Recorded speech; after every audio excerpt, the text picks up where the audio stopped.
Arrange marriage वाली बीवी से अच्छी लव मैरिज वाली बीवी। ऑफिस के सभी एम्प्लॉई ऑफिस टाइम पर ऑफिस आते हैं। अब जैसे ही रवि अपना बैग अपनी सीट पर रखता है, उसकी नजर अपनी गर्लफ्रेंड सपना पर पड़ती है। अरे आ गई तुम, चलो मैं तुम्हें ऑफिस दिखाता हूँ। आज तुम्हारे इस ऑफिस में पहला दिन जो है। इतना बोलकर रवि सपना को ऑफिस दिखाने लगता है। सपना और रवि एक ही कंपनी के अलग अलग ब्रांच में काम करते थे और शादी से पहले सपना घर के पास वाले ब्रांच में ज्वाइन हो जाती है जहां रवि था। अब रवि सपना को ऑफिस दिखाता है तो वहीं घर पर शांति आशा के घर जाती है और चाय पीते हुए बातें करती है। आशा बहन, पिछले 2 साल से तुमने अपने बेटे का रिश्ता लगा रखा है, शादी कब करोगी? अब तो मेरे बेटे की भी लव मैरिज हो रही है। मेरी तो होने वाली बहू बहुत सुंदर, बिल्कुल गुड़िया जैसी है। बहुत अच्छी बात है बहन। और रही मेरी बहू की बात, कुछ दिनों में सुमित की शादी भी हो जाएगी। हम अगले हफ्ते जा रहे हैं शादी की बात करने। वैसे मेरी बहू भी बहुत अच्छी है। अच्छी बात है, पर तुम्हें अपने अपने बेटे की भी लव मैरिज करवानी चाहिए थी। अरेंज मैरिज में पता नहीं बहू कैसी होगी। बहू बेटे का तालमेल बने ना बने, कल को बच्चे हमें कुछ बोले, उससे अच्छा है कि उनकी पसंद से शादी कर दो। शांति बहन, क्या फर्क पड़ता है लव मैरिज हो या अरेंज मैरिज? मुझे तो अपनी बहू से मतलब है बस। और मेरी बहू बहुत गुणी है।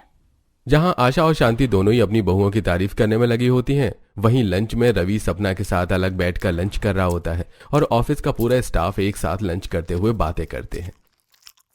भाई तो लव मैरिज कर रहा है, उसकी वाइफ देखो कितनी फिट है। इसने तो सही लड़की अपने लिए पसंद कर ली, जो हेल्थ कॉन्शियस और सुंदर भी है।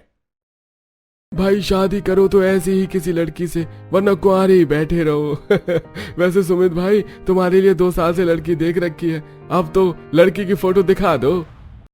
अरे जब से रिश्ता लगा है मैंने खुद लड़की नहीं देखी, तो मैं क्या दिखाऊं? माँ पापा की पसंद है, अच्छी होगी। अब सुमित लंच करके फिर से काम पर लग जाता है। इसी तरह कुछ दिन बीत जाते हैं और आशा अपने पति और बेटी के साथ लड़की वालों के घर जाती है, जहां वो सिमरन को देखकर कहती है,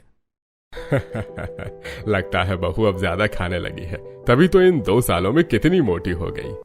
वैसे अब अच्छी लग रही है मेरी बहू। लड़की थोड़ी मोटी हो तो ही अच्छी लगती है। तो भाई साहब, अब शादी की डेट कब डालनी है? हमारी बहू की तो पढ़ाई भी पूरी होगी, जिस वजह से हम लोग रुके हुए थे। हाँ बहन जी, हमने पंडित जी को बुलाया है, वो आते ही होंगे। इतनी देर में पंडित जी घर आते हैं और बैठकर शादी की डेट डालकर चले जाते हैं। फिर विनोद आशा घर आकर बैठकर अपने बेटे को इस बारे में बताते हैं। तेरी होने वाली बीवी की पढ़ाई पूरी हो गई है, हमने अगले महीने की तेरी शादी की डेट भी डाल दी है। पापा, आपको नहीं लगता कि शादी से पहले एक बार मैं लड़की देख लूं तो ज्यादा ठीक है? रवि को देखा है, वो लव मैरिज कर रहा है। ऑफिस में हर कोई उसकी होने वाली बीवी की तारीफ करता है। तो कहना क्या चाहता है? अरे आशा, पागल हो गया है तेरा बेटा। शादी से पहले मैंने भी तेरी माँ को नहीं देखा था, पर देखा आज हम दोनों एक साथ कितने खुश हैं। तुझे क्या लगता है कि तेरे माँ बाप तेरा बुरा चाहते होंगे? और वो लड़की मेरे बड़े भैया की दोस्त की बेटी है। मैं जानता हूँ लड़की बहुत संस्कारी है। सुमित के एक बार कहने पर आशा और विनोद उसे डांटने लगते हैं, जिस वजह से सुमित मुंह बनाकर वहां से चला जाता है। और अगले दिन जब वो ऑफिस जाता है तो आज भी रवि और सपना को एक साथ देखकर सब बातें करते हैं। लंच का समय था, सबके आगे उनके टिफिन थे और सपना के आगे रखे टिफिन में सैलेड था और साथ में डिटॉक्स वाटर था।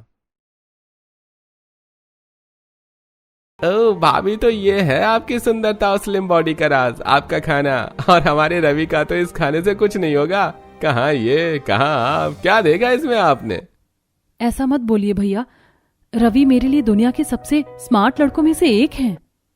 रवि की बीवी कितनी स्मार्ट, समझदार, सुलझी हुई अच्छी लड़की है। हर कोई इन दोनों कपल की हर वक्त तारीफ करता है। पता नहीं मेरी बीवी कैसी होगी, मैंने तो आज तक उसे देखा भी नहीं है। रवि और सपना को देख लंच खत्म होने के बाद सुमित ऊपर जाता है और काम करने के लिए बैठ जाता है। इसी तरह कुछ दिन बीत जाते हैं और देखते ही देखते सुमित की शादी का दिन आ जाता है। और शादी वाले दिन जब सुमित अपनी होने वाली बीवी को देखता है तो अकेले में अपनी माँ से कहता है, माँ, आप लोगों ने मेरे लिए कैसी लड़की पसंद करी है? वो लड़की कम और हाथी का बच्चा ज्यादा लग रही है। तुझे शर्म नहीं आती अपनी बीवी के बारे में ऐसे बोलते हुए? इतनी भी मोटी नहीं है, और लड़की थोड़ी मोटी ही अच्छी लगती है। कोई भी देखेगा तो ये नहीं बोलेगा कि बहू कुपोषित है। मेरी बहू खाते पीते घर की है। अपनी बीवी को देखकर सुमित का मुंह बन जाता है। कुछ ही देर में सुमित शादी करने के लिए मंडप पर बैठता है और अपनी बीवी को देखते हुए मन में कहता है, पता नहीं मेरे घर वालों ने मेरा पल्ला किस मोटी से बांध दिया, अब इसे सारी जिंदगी कैसे झेलूंगा। सिमरन को देखते ही सुमित का मूड खराब हो जाता है। अब कुछ देर में शादी करके सुमित घर आता है और जब गृह प्रवेश के लिए दरवाजे पर खड़ा होता है तो उसकी नजर रवि और उसकी बेबी पर पड़ती है, जिनका गृह प्रवेश हो रहा होता है। भैया, आपकी पसंद कितनी अच्छी, मेरी भाभी कितनी सुंदर लग रही। भाभी, आपका फिगर किसी एक्ट्रेस से कम नहीं है। फिगर तो मेरा अच्छा होगा ही ना काजल, आखिर मैं खुद का इतना ख्याल जो रखती हूँ। इस तरह शांति अपनी बहू का गृह प्रवेश करवाती है तो वहीं आशा भी अपने बहू बेटे का गृह प्रवेश करवाती है। और इसी तरह कुछ दिन बीत जाते हैं। ऐसे ही एक शाम चाय नाश्ता बनाकर लिविंग हॉल में टेबल पर रखकर सोफे पर बैठकर शांति अपनी बहू बेटे के आने का इंतजार कर रही होती है। माँ, भैया का फोन आया था। भैया और भाभी ऑफिस के बाद डिनर करने के लिए बाहर चले गए हैं। क्या रवि अपनी बीवी के साथ अकेला बाहर डिनर करने के लिए चला गया? एक बार हमसे पूछा भी नहीं। जब शांति को यह पता चलता है कि ऑफिस से सीधा उसके बहू बेटे बाहर डिनर करने के लिए चले गए तो वो चाय नाश्ता ले जाकर मुंह बनाती हुई रसोई में रखती है। तो वहीं जब अरेंज मैरिज वाली सिमरन रसोई में खाना बनाने के लिए जाती है तो वो करिश्मा और आशा आकर उससे कहती है, भाभी आपकी नई शादी हुई, आपको पता है हमारी वो पड़ोसन है ना, उनके बेटे ने लव मैरिज करी है और लड़की बहुत फिट और काफी सुंदर है। उन्हें तो जब भी मौका मिलता है वो रवि भैया के साथ ऑफिस से सीधा बाहर चली जाती है। इसीलिए आज आप और भैया भी कहीं चले जाओ। हाँ बहू, ये सब मैं कर लूंगी, तू जाकर तैयार हो जा, समय बदल रहा है, कभी कभी बाहर जाना चाहिए। सास और नंद के कहने पर सिमरन जाकर तैयार हो जाती है और शाम को जब सुमित घर आता है, आ गए आप, देखिए मैं तैयार हो गई, आज कहीं बाहर चलते हैं, माँ जी और करिश्मा ने कहा है। तैयार होने से पहले तुमने मुझसे पूछा है? हाँ, माँ और करिश्मा कुछ भी बोलेंगे और तुम उनकी बात मान जाओगी। मैं बहुत थक गया हूँ, मैं कहीं नहीं बाहर जाने वाला, जाकर बोल दो तुम्हारा मन नहीं है। सुमित की बातें सुनकर सिमरन दुखी हो जाती है और खुद बाहर जाने से मना कर देती है। इसी तरह कुछ दिन बीत जाते हैं और संडे वाले दिन जब सुमित घर में होता है और बालकनी पर खड़े होकर कॉफी पी रहा होता है तो उसकी नजर रवि के घर के बाहर पड़ती है जहां कुछ मेहमान आए होते हैं। अरे यार, आ गया तू। इस समय यह है मेरी बीवी सपना। सपना ये मेरे बचपन का दोस्त है और ये उनकी बीवी। तभी सपना उनसे एक एक करके हाथ मिलाती है। आप सबसे मिलकर बहुत अच्छा लगा। शादी के बाद मैं पहली बार रवि के किसी फ्रेंड से मिल रही हूँ, इसीलिए मैंने आप लोगों को घर पर बुला लिया। आइए अंदर आइए। हाँ, अंदर तो हम जरूर आएंगे। वैसे इस सुंदर स्टाइलिश साड़ी में कमाल लग रही हूँ, फिगर खिलकर आ रहा है। बालकनी से रवि और उसके दोस्तों के मुंह से अपनी सपना की तारीफ सुनता देख सुमित खुद से कहता है, इसे कहते हैं किस्मत। अगर मैंने भी लव मैरिज की होती तो मेरी किस्मत में भी सपना जैसी कोई सुंदर और गोरी और पतली लड़की होती। पर माँ बाप की बातों में आकर मैंने तो एक भैंस से शादी कर ली। इस भैंस को तो मैं किसी से मिलवा भी नहीं सकता। मुंह बनाकर सुमित अंदर चला जाता है। तो वहीं जब घर में मेहमान आते हैं और सपना रसोई में जाती है तो, बहू ऐसे तो तुम ऑफिस से सीधा मेरे बेटे के साथ मूवी देखने डिनर करने चली जाती हो, पर जब दोस्त आए तो तुमने उन्हें बाहर ना मिलकर घर बुला लिया। माँ, भाभी पर इतना नाराज क्यों हो रही हो? भाभी हमारी मदद करवानी ही तो आई है। सही बोला तूने, ये हमारी मदद के लिए ही आई है, जबकि हमें इसकी मदद करनी चाहिए थी। जब से ये आई इसने मेरे बेटे को मुझसे दूर कर दिया। नाराज शांति अपने कमरे में चली जाती है, जिसके बाद सपना काजल के साथ मिलकर घर आए मेहमानों का खाना सर्व करती है। इसी तरह कुछ दिन बीत जाते हैं और एक दिन जब सुमित ऑफिस में काम कर रहा होता है तो, सुमित भाई, तुझे पता है आज रवि और उसकी वाइफ दोनों ही ऑफिस नहीं आए, लगता है बाहर गए हैं। वैसे तू अपनी बीवी से कब मिलवा रहा है? अब तो तेरी भी शादी हो गई ना। अजय की बात सुनकर सुमित को अपनी बीवी का खाना खाता हुआ चेहरा याद आता है। इन लोगों को कैसे मिलवाऊं उस छोटे हाथी से? अगर उसने लोगों के सामने खाना शुरू कर दिया तो मेरी इज्जत की धज्जियां उड़ जाएंगी। अजय बार बार सुमित को उसकी बीवी दिखाने को कह रहा होता है, पर सुमित उसकी बातों पर ध्यान नहीं देता और शाम को घर जाता है, जहां वो देखता है कि उसकी बीवी करिश्मा के साथ बैठकर एक प्लेट चावल और 6-7 रोटी खाने के लिए बैठी है। तो सुमित उसकी प्लेट से सारी रोटी हटाकर सिर्फ 2 रोटी रहने देता है और चावल भी हटा लेता है और कहता है, इतना ज्यादा खाना खाती हो तभी तो खा खाकर फटने पर आ गई हो, अब से सिर्फ 2 रोटी खाना। भैया आप क्या कर रहे हैं? तू चुप कर और अपने खाने पर ध्यान दे। सिमरन सुमित को कुछ नहीं बोलती और चुपचाप सिर्फ 2 रोटी खाती है। इसी तरह कुछ दिन बीत जाते हैं और दिन जब सिमरन घर के बाहर काम कर रही होती है तो वो सपना और रवि को हाथों में सामान लेकर बाहर जाते हुए देखती है। आज सपना ने शॉर्ट ड्रेस पहनी थी। भाभी खूब मजे करना, और इस बार जब बाहर से घूम कर आओ तो घर में कदम भी टिका लेना। शांति, कभी तो बहू से प्यार से बातें किया करो। माँ फिक्र मत करो, हम शहर से बाहर नहीं जा रहे हैं, रात होने से पहले घर आ जाएंगे और आपको आपकी बहू घर में ही दिखेगी। रवि अपनी माँ को जवाब देकर अपनी बीवी के साथ बाहर घूमने के लिए चला जाता है। ये देखकर सिमरन घर के सारे काम खत्म करने घर में जाती है और बार बार उसे अपना सपना और रवि याद आते हैं। इसी तरह 2 दिन बीत जाते हैं और एक रात जब सुमित कमरे में बैठकर काम कर रहा होता है तो डरते हुए सिमरन सुमित से कहती है, सुमित जी हमारी शादी को 2 महीने होने वाले हैं। इन 2 महीनों में रवि सपना को हमेशा कहीं ना कहीं घुमाने के लिए ले जाता है। एक बार सपना को और खुद को देखो, तुम दोनों में जमीन आसमान का फर्क है। वो इतनी सुंदर गोरी और स्लिम है, कौन सा पति अपनी इतनी सुंदर बीवी को बाहर नहीं लेकर जाएगा, पर तुम कहीं ले जाने लायक ही नहीं हो। सुमित की बेरुखी और उसकी ऐसी कड़वी बातें सुनकर सिमरन की आंखें भर आती हैं और ये सब कुछ कमरे के बाहर खड़ी आशा सुन लेती है। इसी तरह कुछ दिन बीत जाते हैं और एक शाम आशा और शांति अपनी बहू के साथ चलते हुए बातें करते हुए बाजार जाती हैं, जहां दोनों सास आगे और दोनों बहू पीछे होती हैं। आशा बहन, तुमने ही सही किया अपने बेटे की अरेंज मैरिज करवाकर। कम से कम तुम्हारी बहू घर में तो टिकती है। मेरी बहू तो हफ्ते के 6 दिन ऑफिस जाती है और संडे वाले दिन पति के साथ घूमने के लिए, और कई बार तो ऑफिस से मूवी देखने और शॉपिंग करने के लिए जाते हैं दोनों, और सीधा 10 बजे आते हैं। मैं तो सास नहीं, अपनी बहू की नौकरानी बनकर रह गई। पर तुम तो कहती थी कि लव मैरिज वाली बहुएं अच्छी होती हैं अरेंज मैरिज वाली बहू से। आशा बहन, तुम तो गलत समझ रही हो। मैं अपनी बहू की बुराई नहीं कर रही हूँ। बहू तो मेरी भी बहुत अच्छी है, बस थोड़ा घूमना उसे ज्यादा पसंद है।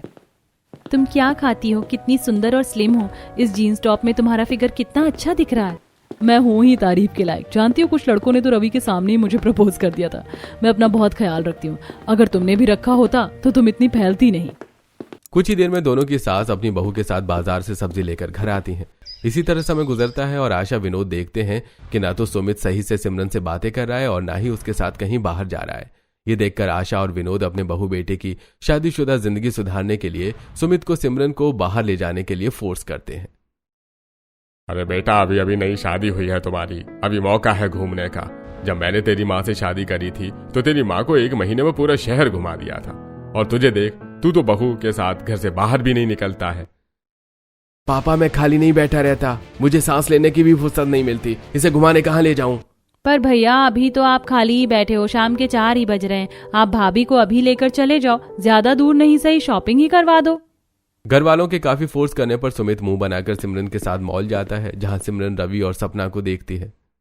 सपना, तुम पर ये वाली ड्रेस बहुत ज्यादा अच्छी लगेगी, तुम ये ट्राई करो। अच्छा ठीक है, अगर तुम कह रहे हो तो मैं ट्राई करती हूँ। सुमित जी, वो देखो कैसे रवि सपना के लिए मॉडर्न ड्रेस ले रहे हैं। मुझे भी ये वाली ड्रेस अच्छी लग रही है, क्या मैं भी ये ले लूं? सच में तुम्हें मॉडर्न ड्रेस पहननी है? हाँ, एक बार सपना का शरीर देखो और अपना शरीर देखो, उस पर सारी मॉडर्न ड्रेस अच्छी लगेंगी पर तुम पर नहीं। और मुझे नहीं लगता कि ये ड्रेस तुम्हें फिट भी होगी, इसलिए अपने लिए सूट साड़ी लो और जल्दी चलो, तुम्हारे साथ मुझे शर्म आ रही है। सुमित की कड़वी बातें सिमरन को तीर की तरह चुभती हैं और वो बिना शॉपिंग करे घर आ जाती है। अब आशा अपनी बहू की शादीशुदा जिंदगी से परेशान होती है, तो वहीं शांति और सुरेश भी अपने बहू बेटे से परेशान हो जाते हैं। इसलिए सब लिविंग हॉल में बैठकर बात करते हैं। सभी लोग बातें बनाने लगे हैं। पड़ोसी तेरी माँ को ताने देते हैं। ठीक है, तुम दोनों की लव मैरिज हुई है, पर बहू की भी तो कुछ जिम्मेदारी बनती है ना इस घर के प्रति। तो वहीं पीछे से सपना सबके लिए उबली हुई सब्जियों का सूप लेकर आती है।